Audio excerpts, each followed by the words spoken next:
Welcome to Chain Reaction, the Foreign Policy Research Institute's flagship network of podcast series examining the political, security, economic, and social trends shaping Europe and Eurasia. Throughout the year, we're talking with experts about developments in Russia's war in Ukraine, the new European security order, the past, present, and future of the Baltic states, Russia's political economy, and great power competition in the region. Join us each month for Bear Market Brief, Baltic Ways, Report in Short, and of course, our flagship, Chain Reaction. New episodes are available each week on Apple Podcasts, Spotify, or wherever you get your podcasts. This week on Chain Reaction. Drones. The word is everywhere. Are they the future of warfare? Should the United States be buying more? Are there lessons from Ukraine that are applicable to Taiwan, where China may invade in the near future? To discuss this topic, I sat down with Lorenz Meyer, who is the founder and CEO of Aterion, who have been at the forefront of developing drones, particularly their operating systems, and has experience both in Ukraine and Taiwan. Enjoy the show. Lorenz, it's great to have you on the podcast. Thank you for having me. Well, I have to let our listeners know that we were introduced by FPRI Senior Fellow Rob Lee, who I think you know from your trips to Ukraine. So, in keeping on the theme of this podcast, Chain Reaction, perhaps you could tell us a little bit about the work you and your company have been doing in Ukraine and how you came across our Senior Fellow Rob. It's quite an interesting story because I've actually never scheduled to meet Rob in Ukraine. For people who know Rob, that's more or less on point, but sorry to cut you off. But we ran into each other 2 times on the train to Kiev, completely unscheduled, in the queue, in the same spot, in all of our gear. And I've made a point to be very regularly there. I do believe that a lot of companies, and I will come back a little bit to sort of the origin story of the company and how it got into drones, but I do believe a lot of companies are kind of shipping kit forward, thinking they know how it works. And we took a very different approach, a very humble approach of basically saying, well, we know that we don't know. And so we have to start by contributing, or in fact, figuring out if we can contribute at all to defend Ukraine by going there and asking questions around what do you need, what doesn't work, what is the local industry currently not doing or not great at doing.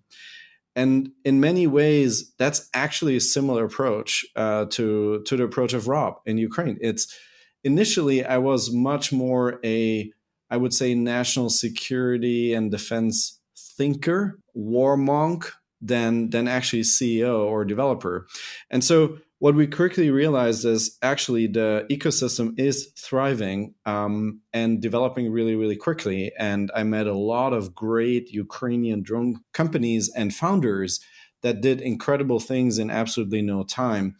But one of the things they're kind of forced to live, and anybody who has been in Kiev and has seen the feverish paces, it's actually hard to drive towards a North Star in a longer term roadmap. You live very much in the moment. And so we thought okay, what we can actually contribute is taking on some of those harder problems. And so about a year, over a year ago, 1.5 years ago, we realized jamming is an issue. I mean, surprise, surprise. Right. What are the solutions to jamming? And one part of the solution is to lock onto the target from a distance with terminal guidance and strike the target. And so if you get jammed the last couple hundred feet, couple hundred yards, doesn't matter.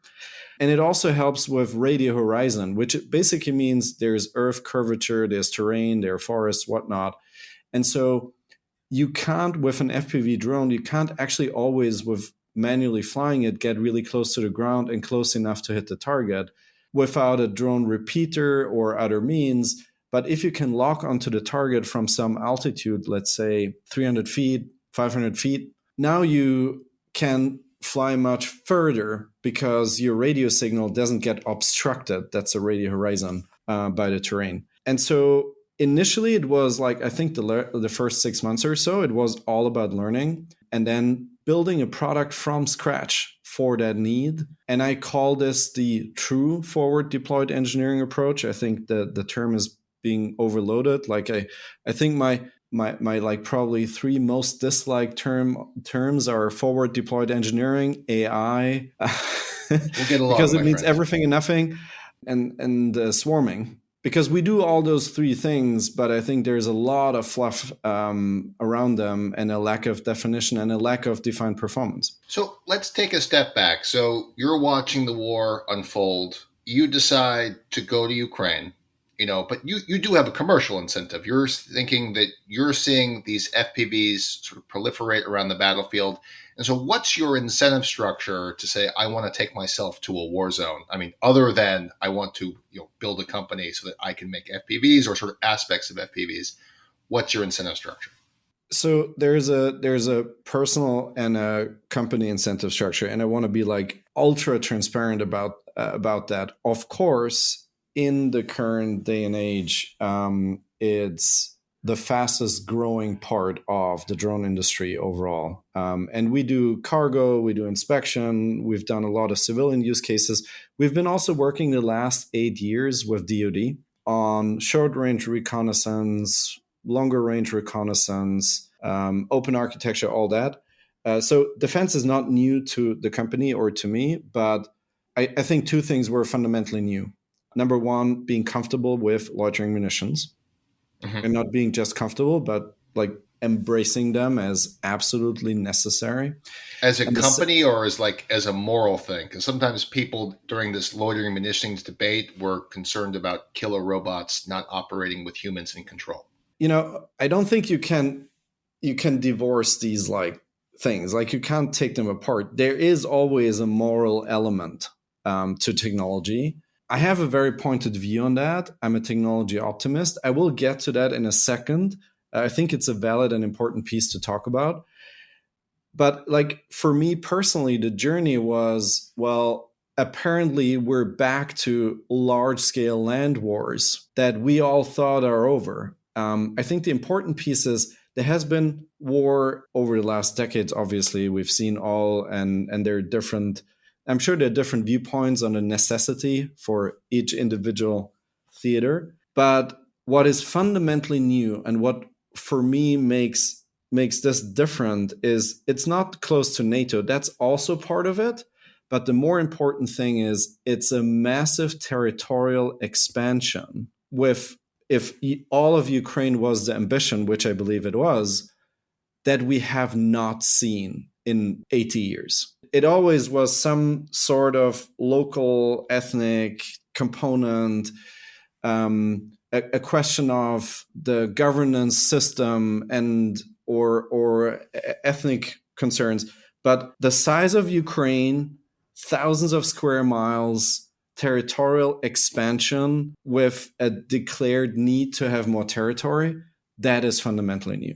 And I think that changed a few things for me and for others around our view on the world, because that seemed like a bygone era. And so like my willingness to travel to Ukraine is directly related to that. I think it's a fundamental new era where you have to decide, like, are you ignoring that? Are you standing in for values? What are those values? And that then also guides what I'm willing to do or not do.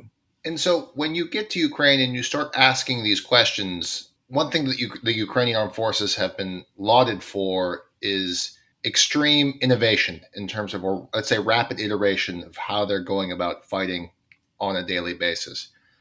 I also think it's fair to say that when you look at their FPVs, there's no standard FPV, right?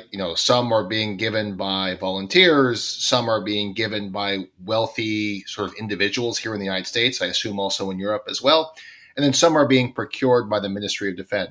And then obviously now they've had their own indigenous FPV system grow up within the conflict. And so you have all of these different machinations of weapon being used. So what's your thoughts on sort of the different types and how you can fit into this, I guess, emerging ecosystem. So I think you've given me sort of the almost ideal segue to talk a little bit about my own background and history. So 17 years ago, I've created as a bachelor student the today de facto standard for drone communications called Mavlink. And I did so with a very short tactical need of needing to design a protocol that I could use in a student competition around drone autonomy, which was brand new in 2008-9. But with a long-term goal of like, let me try to architect this as a computer scientist correctly so it has the potential to scale. And let me put it out there on GitHub, which back then was brand new. I think emerged around the time initially it wasn't even GitHub, and see if others find this useful. And so throughout my career, I've always tried to solve the problem in front of me for myself, but also to see who else can benefit from this. And so if you take that approach, then I've also created the original Pixhawk electronics, ground control, a few other things. And guess what? Me coming to Ukraine was actually like, okay, so you are building your own FPV drones, but you're building them in similar sizes. And not necessary for all the FPVs because they're FPV specific protocols, but all the like plane loitering munitions and others, you're using that protocol.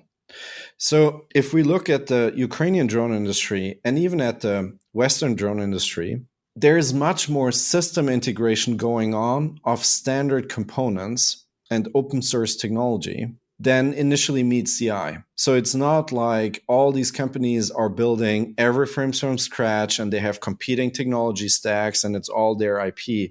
No, it's actually mostly buying parts with open source software and putting them together. And so when I looked around, what I actually found is a relatively high level of standardization of the supply chain. And that allows us to fit in because what we do as a company is inspired by the same standards that I've set back then as a developer, set by standards that some other people have been setting.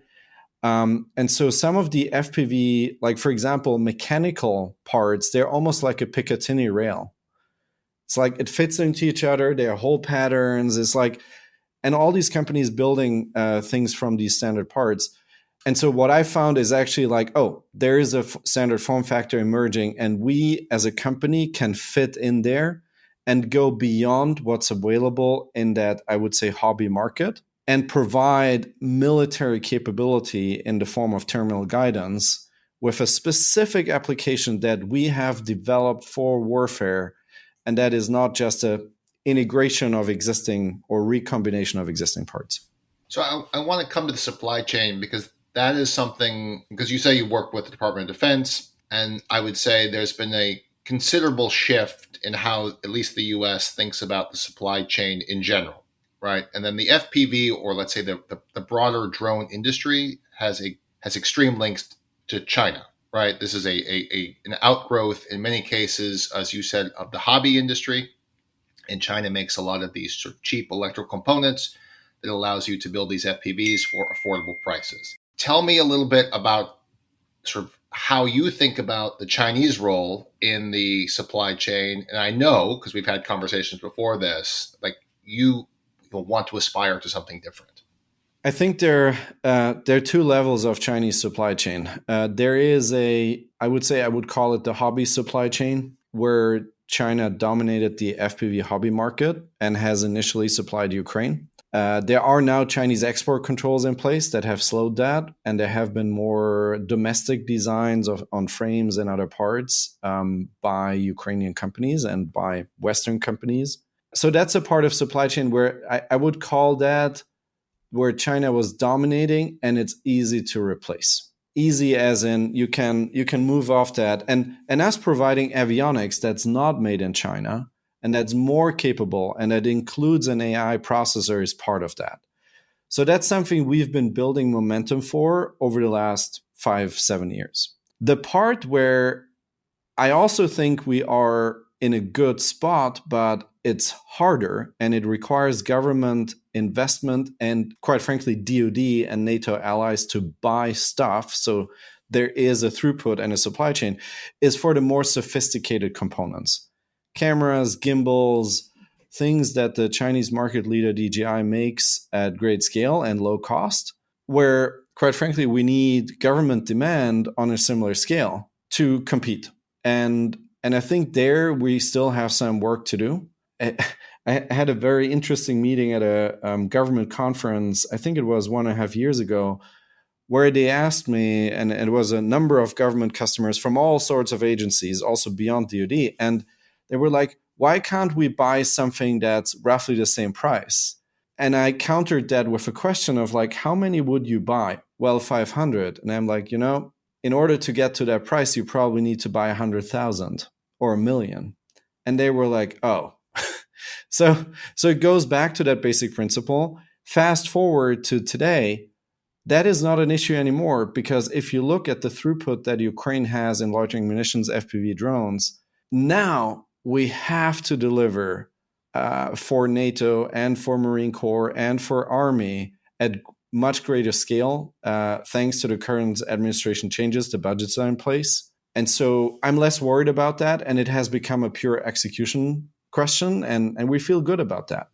You're also thinking about the Indo-Pacific context here. So I want to start by saying, in your observations from your trips to Ukraine, in the application of your products in Ukraine, what are you seeing as sort of the 30,000-foot sort of meta lessons? And then we'll come next to how you're thinking about applying them to the Indo-Pacific, which is obviously very different because while Ukraine, I believe, is the second largest country in Europe by landmass after Russia, if you include Russia in Europe, the Indo-Pacific is far larger, obviously, than both combined.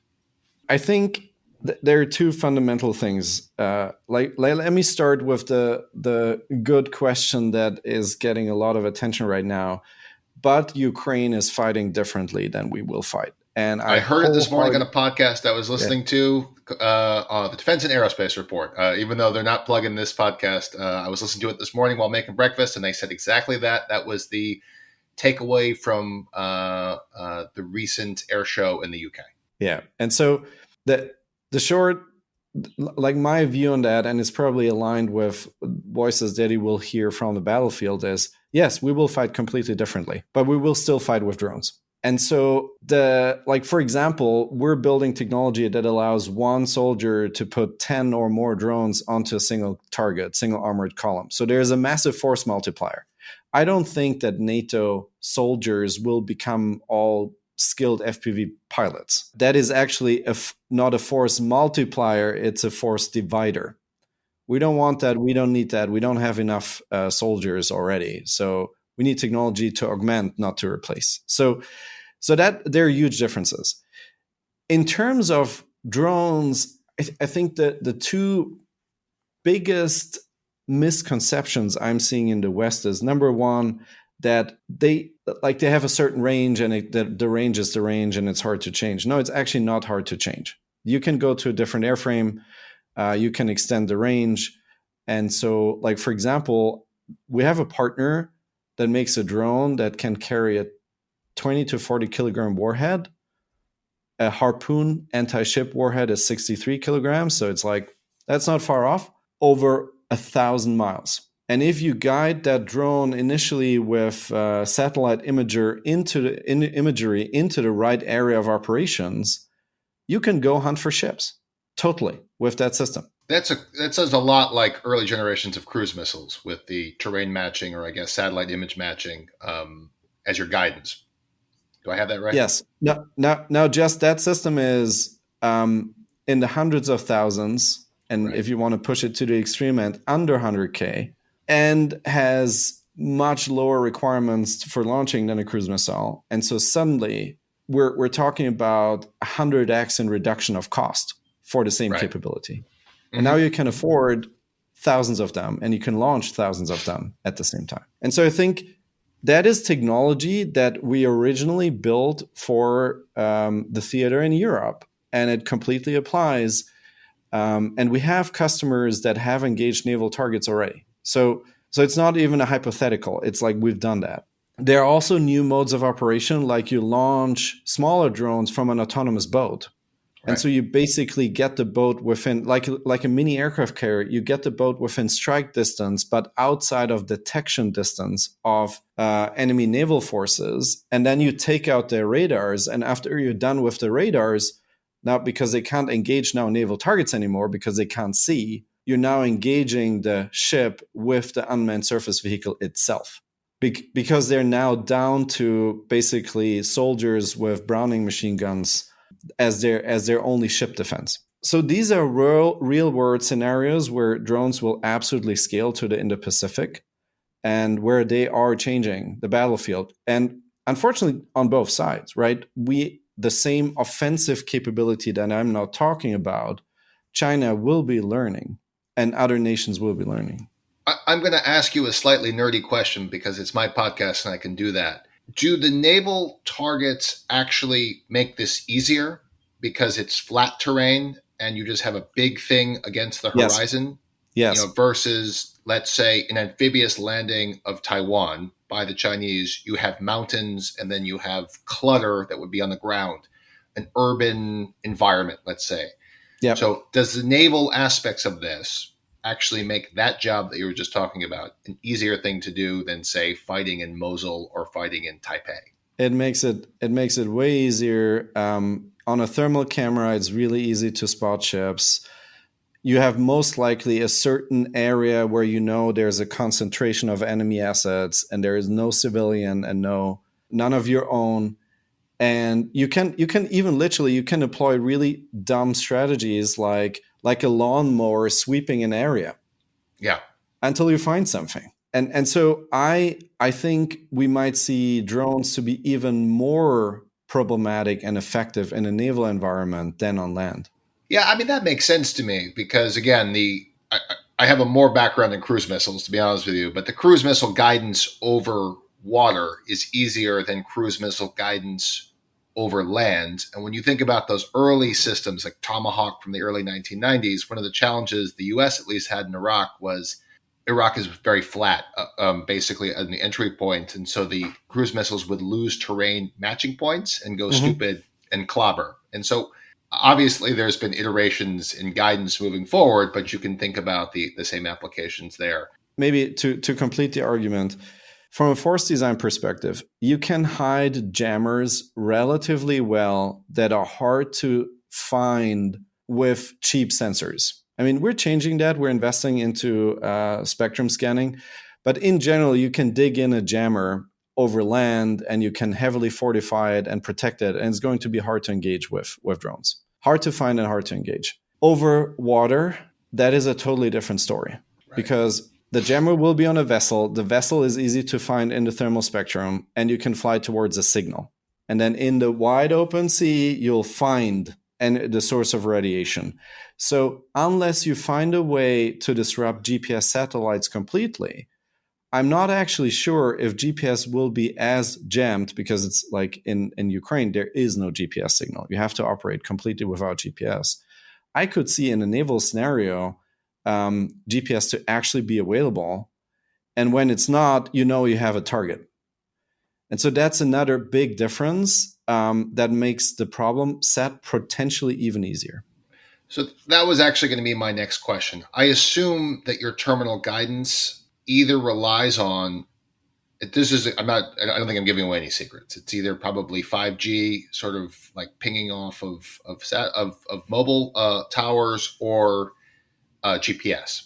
Is not the necessary or the likely response, and I'm curious if the Russians are doing this, is to either jam your 5G or to jam your GPS to make harder that final terminal guidance stage when there's also huge RF jamming as well going on in the battle space. And I'm certain you've thought about all this, what you've viewed or lessons learned from Ukraine, because there's always talk about in the US operating in GPS jammed environments. We're actually already a little further than that. We do not rely on GPS at all. GPS basically does not exist in our operations.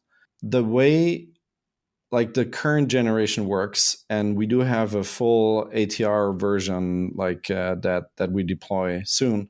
The current generation works. You you have a video feed to the operator, and we have different radio links, different price points that we use from third parties.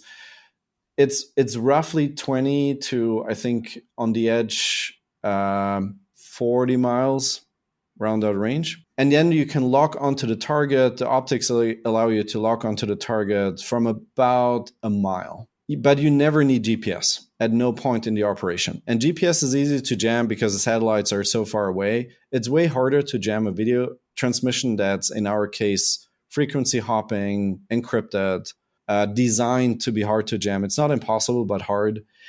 And if you are far away from the target, even if the target has a local jammer, it's not loud enough from a mile away to take out your video link.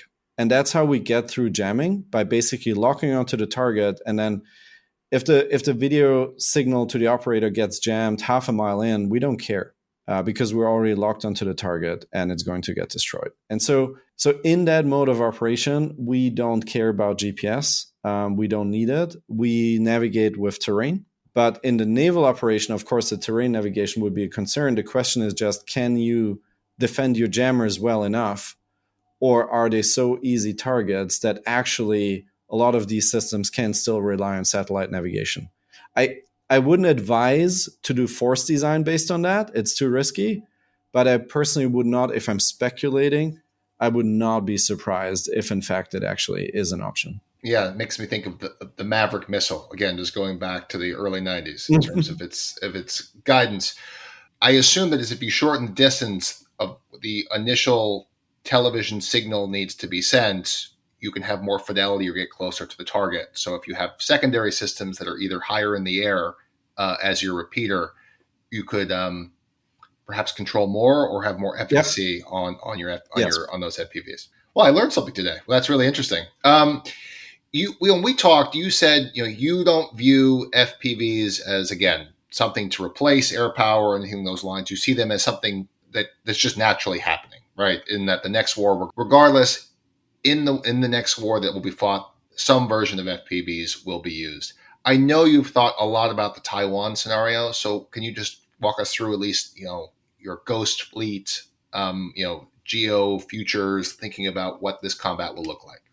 I think there's two stages of deterrence that are relevant in the Indo-Pacific. The first stage is what we just discussed, like how easy of a target is a fleet over water, and where do you launch from, and what range of systems do you need, and which pre-warning. And I think that in itself is already a pretty interesting scenario, because you can, even with dead reckoning without GPS, you can get pretty close. And if you send enough systems, and I'm talking about a few thousand, you have enough to disable or sink a pretty significant fleet. So that's stage one of any deterrence operation, and it would already be quite high, very costly to push through that for an invading force. And in general, I think drones right now tip the scale to the benefit of the defender. And I think it will need massive investments in technology and some breakthrough moments for the offensive part to get back into the same balance as it was like 3 years ago or so. Now, that's stage one. Stage two, if you can't prevent, if the enemy objective is a landing and you can't prevent every vessel from arriving, now we're looking at a scenario that is much closer to the scenarios in the Donbass, because you're seeing a defending force fighting from the covers of an urban environment with fortified concrete structures, with like hard to penetrate. In the case of Taiwan, it's pretty hilly. I've been there quite a few times recently for obvious reasons, and so that's actually terrain that is relatively well to defend in a drone warfare scenario, because you can launch from places, you have cover, and now it's a war of attrition, very much like in the frontline cities in Donbass. And that part of a potential conflict would be incredibly close to what we're seeing in eastern Ukraine right now. Right. So you're thinking about it in two separate ways. One, there's the naval component of it. And then there's really two ways to think about the naval component of it, too. Taiwan is quite close to the mainland of China, where I think you're also thinking about, if you're, say, steaming in from the second island chain into the first island chain, there would both be challenges as, let's say, the U.S. Navy coming across the Pacific versus a defending Chinese, and also offensively how the U.S. Navy can operate against defending Chinese in that respect, or simultaneously conducting offensive operations in Taiwan. Mm-hmm. Yeah, I think, and if, again, I'm leaping forward here a little bit, but so far, most people who have leapt forward on Ukraine were right. I'm expecting that we will see a much larger naval gray zone where nobody can operate in safely than in any situation in the past, where it might be like 600 miles, like the 30 kilometers, 20 miles in Ukraine, where no major asset survives more than a few hours because it will be found. There's battlefield transparency. It's really, really hard to cross that distance.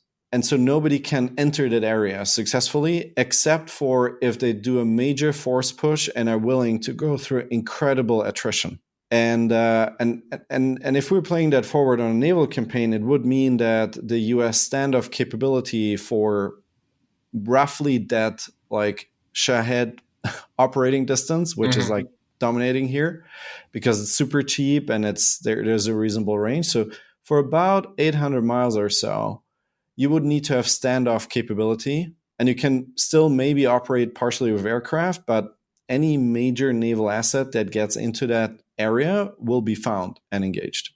Yeah, and so, outside of the FPV or let's say the drone discussion in general, this is where questions about magazine depth, particularly on standoff munitions, so here we're probably talking Tomahawk or the SM series, as well as available fighters, come into play. An unrefueled range of available fighters, because 800 miles with a full loadout is still a lot for any modern day fighter that the U.S. Navy would carry, either the F-35 or the F-18. I don't want to wade too deep into Air Force force design discussions because I clearly don't know what I'm talking about there. But I think there's going to be, like, for naval assets themselves, they can be spotted by relatively low cost technology. I think it's a different story to engage a tanker at 30,000 feet or 40,000 feet. Drones might not be that good at that, so maybe it's relatively safe, and then it's a air-to-air. Like, the air-to-air combat might be happening at a much closer range than that, but for the main naval pieces, it's of course harder. But what I firmly believe is that ships will be far easier to find than we think with super low-cost systems, and it will be very, very hard to protect their radars and communication infrastructure from strikes. Well, we're coming to the end of the show here, so if you wanted to summarize, I guess, your meta lessons from Ukraine, we may have already hit it, and where you think or where you want this field to go so that Western nations, let's say NATO, are well prepared, to contend with or defend against an adversary with these things, but also have their own to be able to inflict or at least go on offense and not always be on defense. I think there are two main lessons. Number one is we can expect rapid evolution on the battlefield. So part of our force design needs to be to factor in, like, how can we, and I think DoD is doing a good job at doing that, how can we really stay on our toes when it comes to technology? How do we think about more like, hey, there's a constant refresh, like you're changing your smartphone every 1 or 2 years, of capability? And how do we have enough standardization and common software so that doesn't create chaos? And I think, again, like the fact that there's iOS and Android is a great example. I think that's valid. I think that's really, really important because that will stay. It won't go away. Like, software has entered the realm of defense in full force. And the second piece is, as we're modernizing our forces, shifting from manned to unmanned is really important. We've shifted from cannons to cruise missiles So it's, those shifts have happened before, and now it's really, really important to really ask, like, I think that the discussion, like, are aircraft carriers obsolete or are tanks obsolete, is, I think, a little bit besides the point. The point is you need to be able to launch unmanned systems from everything that's in operation right now, and maybe you need some less of a few of those less, but we really need to make sure that spending is where the excitement is, and that we built up our industry by buying enough that companies can actually start to scale. And we're getting out of the analysis paralysis in the Western world that we're sometimes like to be in. Well, this was certainly a fascinating conversation. I have any number of questions about guidance, but I'm going to leave that for perhaps maybe when we run across each other in the world, and certainly think that there is more that we can do, thinking about this at FPRI and obviously with you about where this situation is going with FPVs, with drones, and sort of the entirety of how the Department of Defense or its partners and allies around the world should outfit the future of their armed forces. So with that, Lorenz, thank you for joining Chain Reaction. Thank you. Thanks for tuning in to Chain Reaction, a podcast of the Foreign Policy Research Institute examining the political, security, economic, and social trends shaping Europe and Eurasia. Visit us on fpri.org for more on this topic and many others in the world of foreign policy and national security.